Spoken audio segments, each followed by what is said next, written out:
Hello, and welcome to this video on using the new Band-in-a-Box for Windows DAW plugin in Pro Tools.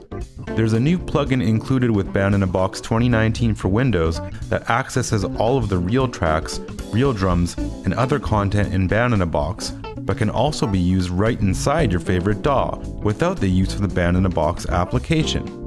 The plugin comes free with the purchase of Band-in-a-Box and installs when you install the main program. In this video, we're going to have a look at the various ways you can use this amazing plugin in Pro Tools. If you use a different DAW, we have other videos that demonstrate the Band-in-a-Box plugin in Ableton Live, Reaper, Cubase, Studio One, and many more. First, we'll look at an easy way to get started. I'm going to try and use a variety of different Band-in-a-Box styles, so you'll get a good taste of the different genres, grooves, and tempos we cover.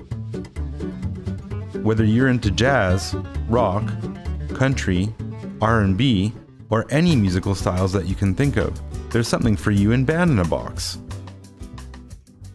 Right now, we're listening to some great funk tracks playing in Pro Tools that we created with the plugin. Everything that you're hearing was created by the Band-in-a-Box plugin simply by typing in these chords, and you can enter any chords in any key. Then we picked this funk style and generated the tracks. I'm going to go back in time a little bit to show you just how we did it. We're going to start with a blank Pro Tools project. The Band-in-a-Box plugin is an instrument plugin, so I'll go to Track, New, and create a new stereo instrument track. Now I'll click on the first box under Inserts A to E and go to the multi-channel plugin, Instrument, Band-in-a-Box DAW AAX plugin. This is the Band-in-a-Box plugin. It's sizable, so I'll make it bigger. You can see that the chord chart is currently blank. This area here is for the different instruments in the style, and will be blank until we load a style.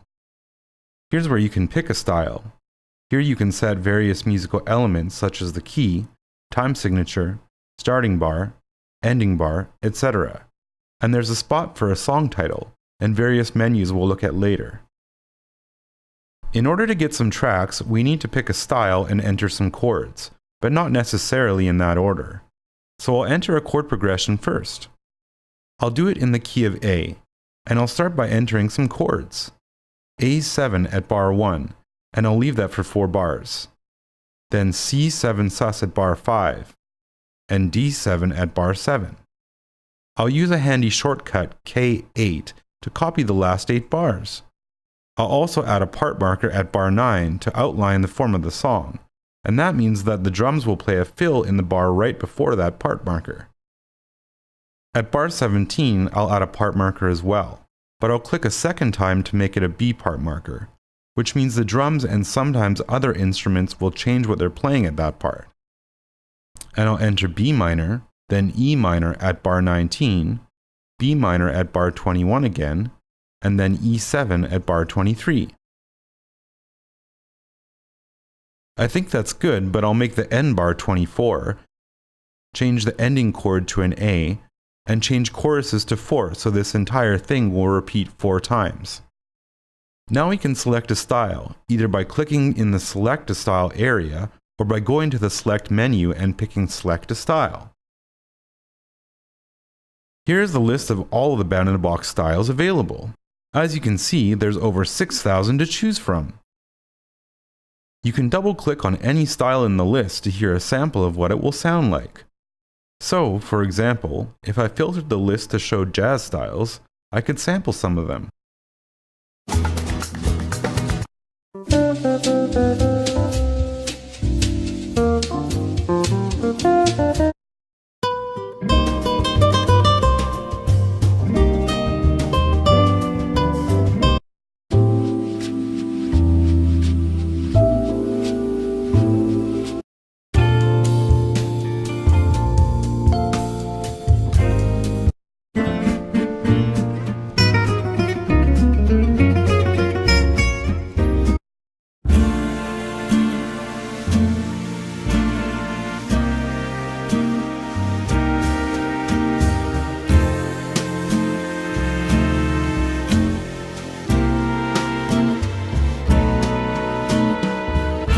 or some rock styles.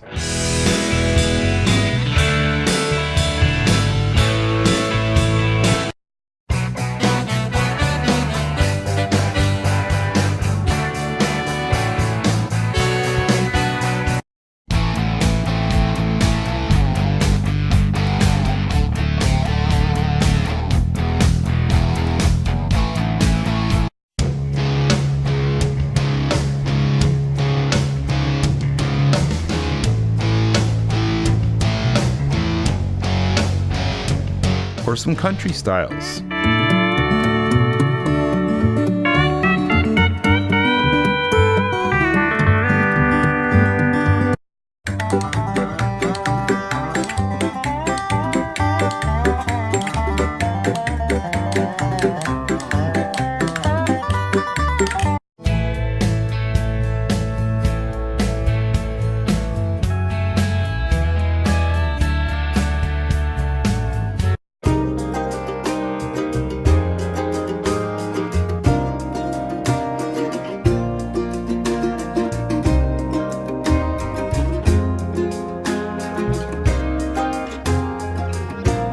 I think a funk style would be best for the chords that I entered, so I'll sample some funk styles.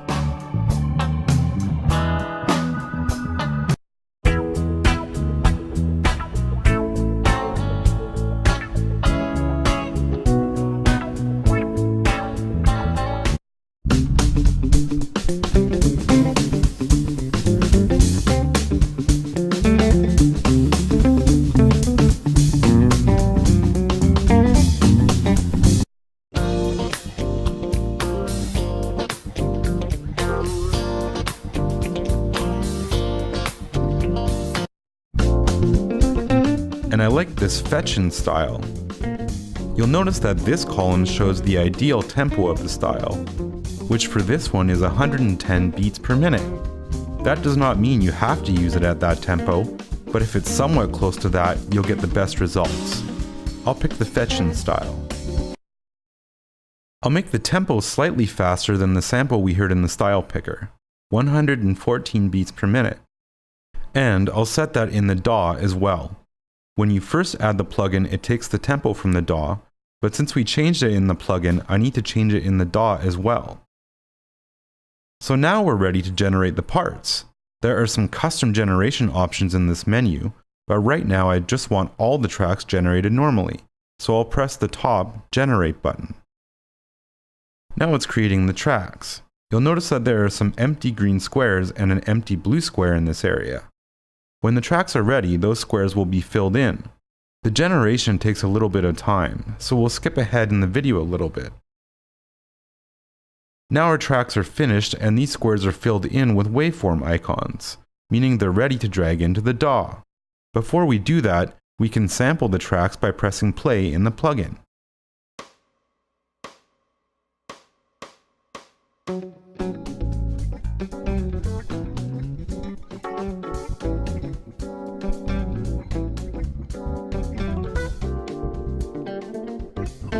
Next, we'll drag them into the DAW, which can be done individually or as a group. This is how you drag a single track. But I'll undo that, and this is how you import all of the tracks, by dragging the blue icon. And now we have these tracks right in our DAW. During playback, the chord chart will highlight the currently playing bar. This is a great tool if you want to record your own tracks over top of this. So you can now mix the tracks, add effects, or anything you like. And, as with all real tracks and real drums, these are real instruments played by real musicians. These are not individually sampled notes, these are actual performances by some of the top studio musicians in the world, able to play over any chord progression in any key you enter.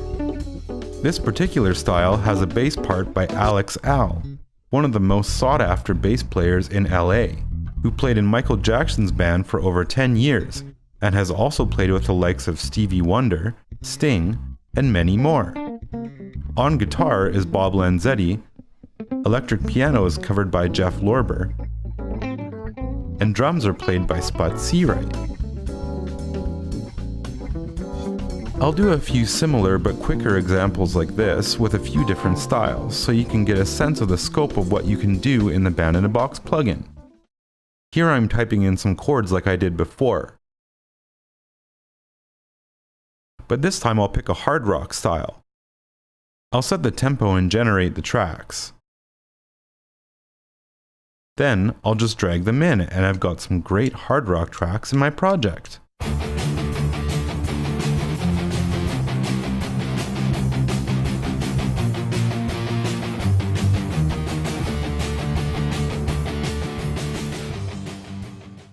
I'll type some chords in again, but this time I'll pick a bluegrass style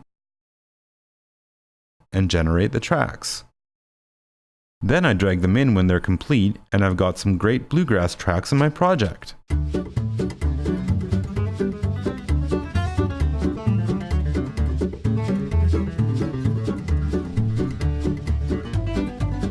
In addition to typing in the chords, you can open actual Band-in-a-Box files.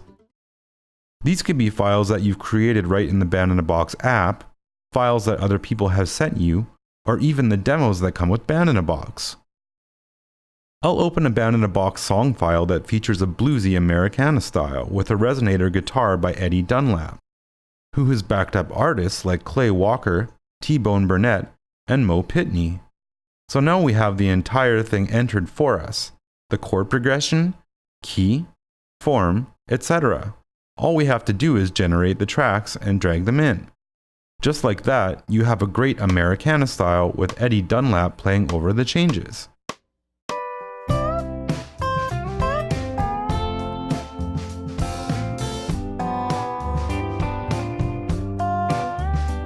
You can also save anything that you enter here as a Band-in-a-Box file. One more quick demo. I'll open another file. Let's check out the demo for a rumba style. The style in this song features the legendary Alex Acuna on drums, as well as the amazing Ramon Stagnero on guitar. I'll generate, drag the tracks in, and here it's playing.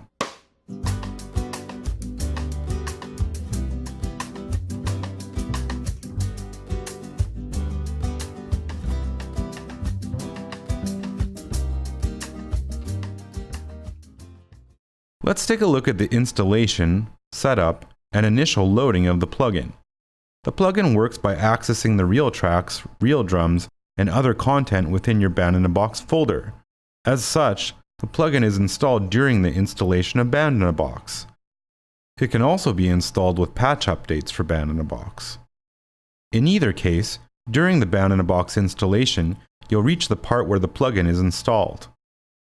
For the majority of users, choosing the default settings during the installation will work perfectly. Nevertheless, I'll go through the steps here and explain what's going on. Here it shows the different plugin types that are being installed. The AAX plugin is the one we're particularly concerned with in this video, but there's also a VST3 plugin that gets installed. We suggest that you use the VST3 plugin whenever your DAW supports it. A VST2 version of the plugin is also included and can be used with DAWs that don't support VST3s. There's no harm in installing all of the plugin types, they don't take up a lot of room. Here it shows where the plugins will be installed on your computer. The default Band-in-a-Box folder is C/BB, but it could be something else. This needs to be the location where you installed Band-in-a-Box earlier. If you installed Band-in-a-Box on a different drive, for example E, this installer would remember that. There should be no reason to change this. As for the location of the plugins, the default locations should be correct. This part of the installation is just related to the VST2 and different locations where the VST2 plugin will be duplicated. The plugin doesn't take up a lot of space, so it's fine to leave these or remove the checkboxes, whichever you'd prefer. And that's it for the installation. Once the plugin is installed, Pro Tools will automatically find it during its routine scan at startup. You can open it simply by creating a stereo instrument track and loading it as an insert in slot A. If the plugin doesn't show up, browse to C/program files /common files, /avid, /audio, /plugins, and make sure the Band-in-a-Box plugin is present. If it's not, it's possible that the AAX option was unchecked during the plugin installation. Once you have established that the plugin is present in that folder, restart Pro Tools and your plugins folder will automatically be scanned again. Now let's load up that plugin again and check out some of the settings within the plugin. The host is automatically set for certain DAWs, which optimizes some of the settings for that DAW. There's no reason to change this, and auto is always the best option to leave it at. Clear renders will clear all of the audio files that are currently saved in the Band-in-a-Box folder. Pro Tools automatically imports project audio to the folder where your project resides, so it should be safe to clear your renders routinely. This area's values are taken from the installation where we specified the Band-in-a-Box location. Normally this wouldn't need to be changed, but if we're pointing to an incorrect folder, it would appear red. Pressing Find Folders would set it correctly automatically. Some users may not hear audio when double-clicking on a selection in the Style Picker, Real Tracks Picker, or one of the other selection dialogues in the Band-in-a-Box plugin. If this happens, we suggest that you set the Windows audio output to the same output you are using with Pro Tools. If that doesn't help, go to Control Panel, Hardware and Sound, Sound, and go to the Playback tab. Now click on your audio output device and go to Properties. From Properties, click on the Advanced tab and make sure Allow Applications to take exclusive control of the device is disabled. After following these steps, you should be able to audition real tracks, real drums, styles, etc. from the Band-in-a-Box plugin. Let's look a little closer at the features of the plugin with a Soul Pop project. To start with, it will be just like the other examples we saw earlier, but after those tracks are made, then I'm going to start adding more tracks, which will include some MIDI, maybe a loop, and a solo that will use the multi-riff feature. So here I am typing in a soul pop chord progression with jazzy chords like B flat major 7, C minor 7, and F dominant, etc.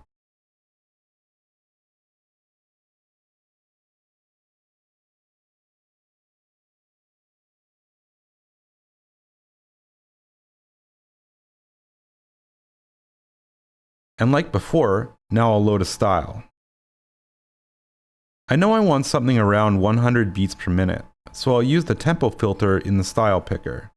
I also know that I want a pop style, so I'll use the category filter to show pop styles.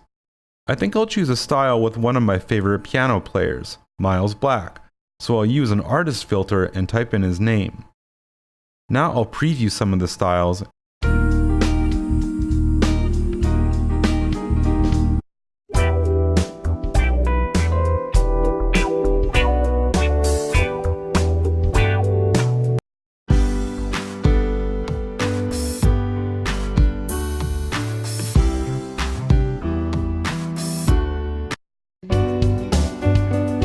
And I especially like this Robson style, so I'll choose that and generate the tracks.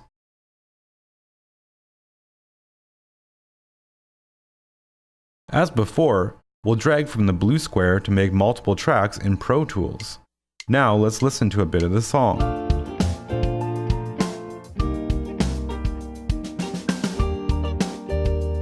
In the plugin, on the right side of some of the tracks, there are little yellow squares with notes on them. This means that these tracks have MIDI data. For the guitars and basses, this is mostly just useful for notation. But for the piano, this could actually be very useful right in this project.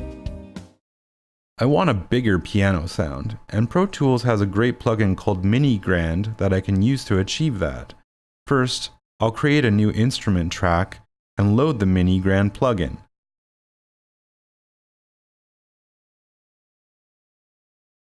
Now I'll drag the yellow square in the Band-in-a-Box plugin to my new instrument track.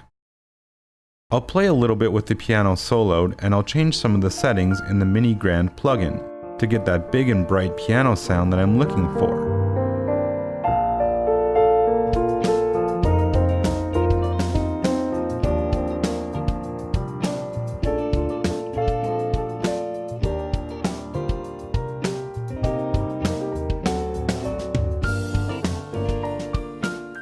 Let's add a modern pop flavor to this with a loop. I'll go to the Select menu and choose the Loop option, then find a pop loop that works well with this song. I will filter the loops with the search string pop, and double-click on them to preview them.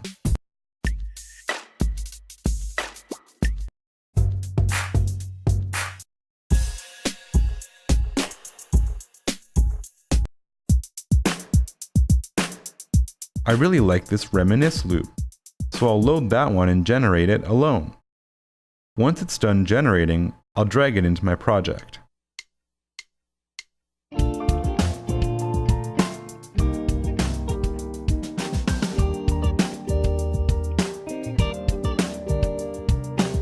And that definitely adds a modern edge to my mix. I'll create some excitement by adding a jazz soul guitar solo.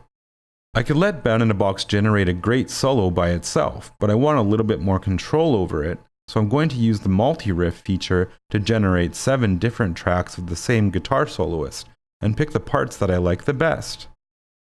I know that we have a great Brent Mason Soul soloist that is around this tempo, so I'll select the real track from the Real Tracks picker.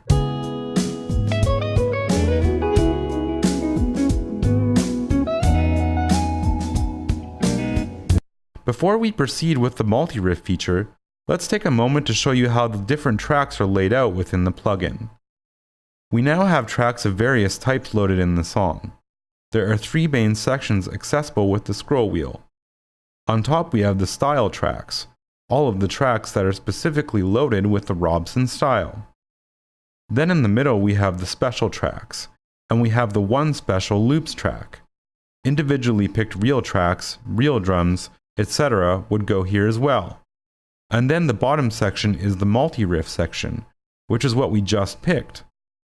Let's generate the multi-riffs now, and drag them in.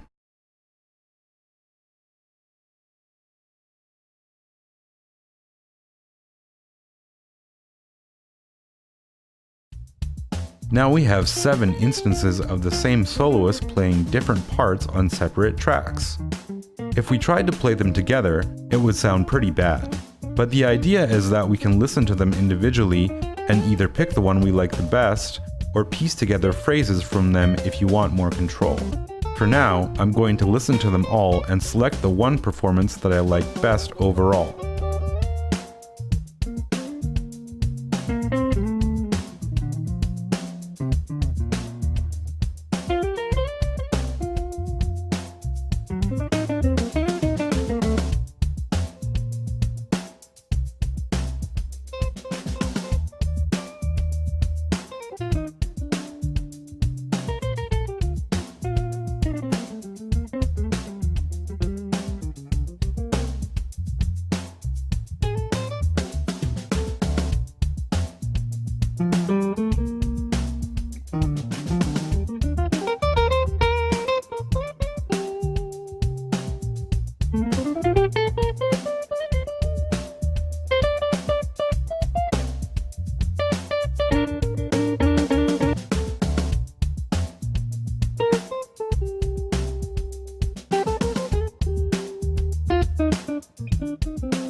And I think this one is perfect.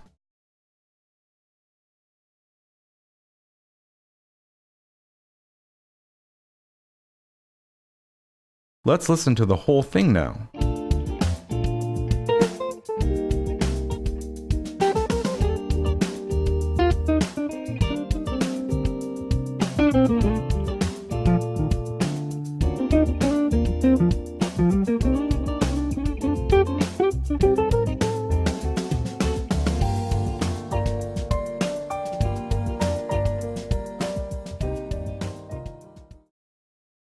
Pro Tools is a great DAW for audio mixing and editing, so I'm going to use some of its features to enhance my project in the last section of this video.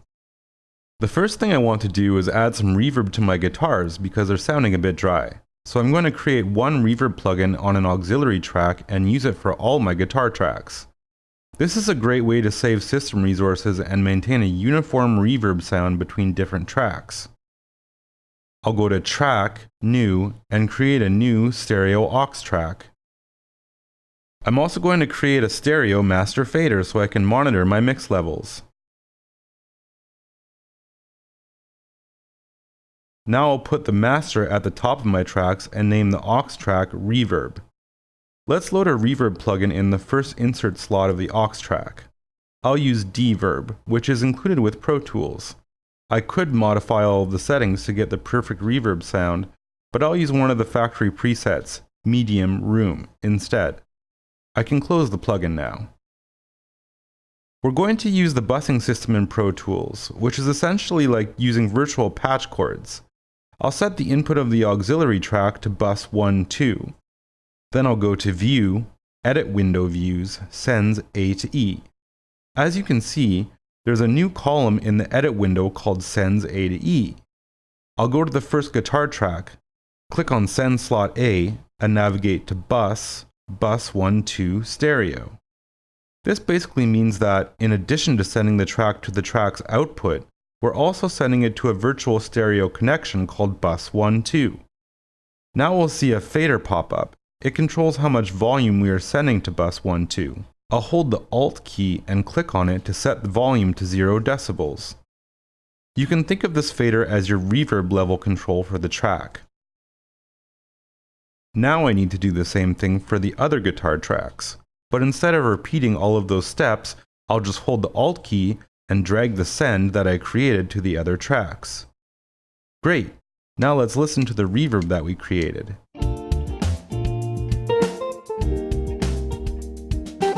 That's pretty good, but I think I want the solo to have a bit more reverb than the other tracks.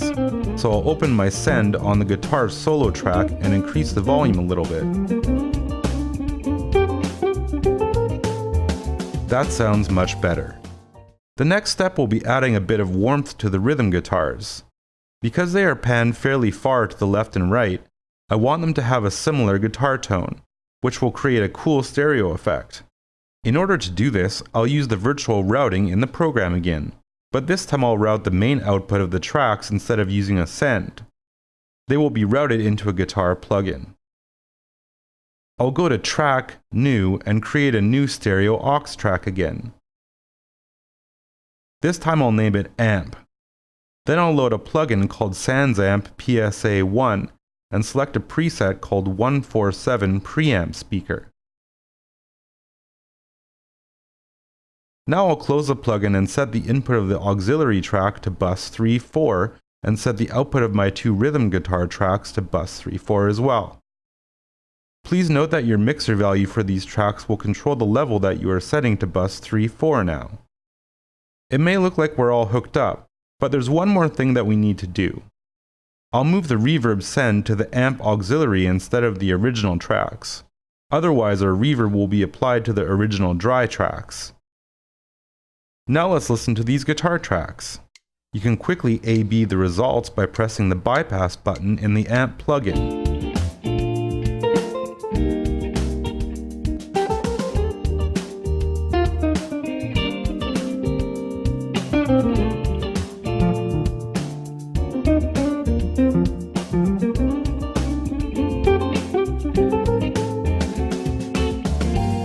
One perk of handling the rhythm guitars this way is that I can now use one fader to control the levels of both rhythm guitar tracks. The last step of this project, I want to create a section in the middle of the song where the piano plays alone. I could modify the waveforms to do this, but I want custom fades that I can only get through faders, so I'm going to use automation instead. From the mixer window, I'll click on the down arrow beside Groups and select New Group. I'll make sure it's a mix/edit group, then add the bass, drums, guitar 1, guitar 2, and the drum loop. I'll name the group BDGGL and click on OK. Now that we've created this group, the included tracks will be linked in the Mix and Edit window. This means that anything we do to one of the tracks will happen to all of the tracks, which will be very useful when we want to fade all of them at once. Under Auto, I'll change the automation state from read to write. Now I'll go to Window and select Transport to bring up my transport controls. I'll change the starting bar to 33 because I want to have the piano playing alone by bar 35. Then I'll play the song and record the automation.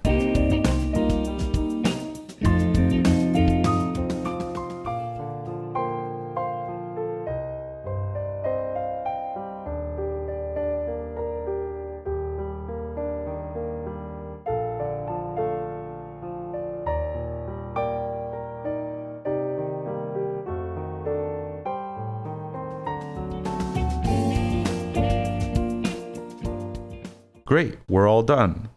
Let's switch to the Edit view and click on the drop-down box that says Waveform. We want to view the volume envelope instead, so we'll select Volume. Now we can see the volume envelopes for all of the tracks in our group. If we decide that we don't like the volume automation, we can just select it and delete the volume nodes. Let's listen to the whole project now.